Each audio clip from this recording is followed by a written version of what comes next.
Anong channel ka? Foreign media po ako na. Maganda. Foreign media. Para tayo ha.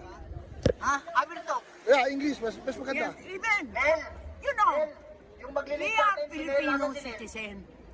Why we got angry to Mr. Marcos? Because he is traitor. He traitor to President Duterte and Vice President Sara. You know, you foreign media, Marcos before, he go to Davao. He convinced him to go with him. He convinced Sara to be his running mate. Running mate. You know what happened?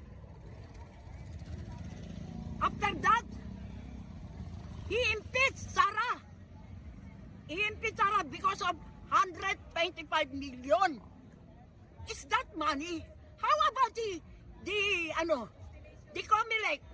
150 million. The damage of that. Ano tawag doon? Yung ginawang botohan. Tagalogin ko na. Yung botohan na ginamit ng Comelec, 150 million. Dapat yun ang ipakulong. Bakit si Sara? Confidential fund nga, EDCA yan.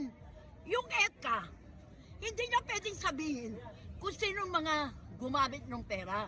Confidential fund nga yun eh. Kunyari, EDCA, yung mga komunista, terorista, kung isa doon ang binigyan ni Sara, sasabihin ko ba, ako, lagay mo pangalan ko? Eh di siyempre hindi, eh di pinatay ka.